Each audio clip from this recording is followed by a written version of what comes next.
উৎসব উৎসব সিনেমাটা যদি দেখেন তাহলে খুব সহজেই বুঝতে পারবেন যে প্রিয়জনকে বা প্রিয়জন ছেড়ে যাওয়া সেটাকে কেন্দ্র করে একটি চরিত্র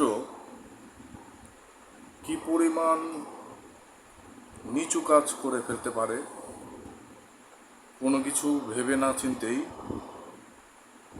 কোনো কিছু না বুঝেই, এবং সেটার বিভিন্নভাবে বিভিন্ন পদ্ধতিতে সেটাকে চিত্রায়িত করা হয়েছে। উৎসব নামে যে সিনেমাটি রয়েছে এটাকে বলা যায় ভালো সিনেমা। বাংলা সিনেমা হচ্ছে খুবই অল্প হয়, বাজেটের হয়ে থাকে, যেরকমটা হচ্ছে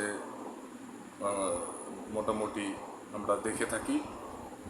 তো সেটারই হচ্ছে অংশ হিসেবে বলতে পারি যে আপনারা যদি এটি দেখেন তাহলে প্রিয়জন আপনাকে ছেড়ে যাবে অথবা প্রিয়জন আপনার সাথে থাকবে না, এই ভয়ে একজন ভালো মানুষও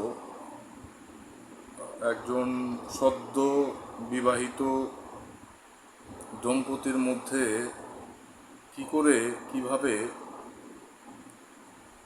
তাদের মধ্যে দ্বন্দ্বের সৃষ্টি হতে পারে, এবং হয় তার মধ্য দিয়ে হচ্ছে তারা দুজন দিক দিয়ে ছিটকে দুদিকে চলে যায়, এবং দুজনের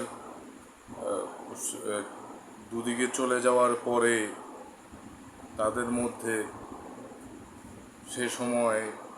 শেষ পর্যায়ে তাদের জীবনটি কেমনভাবে কাটে বা কী অনুভূতির সৃষ্টি হয় মনের মধ্যে, এটি দেখলে বুঝতে পারবেন। এটি হচ্ছে আমি আমার নিজস্ব মতামত রাখছি, অনেকের কাছে সেটা গ্রহণযোগ্য নাও হতে পারে, ভালো নাও লাগতে পারে।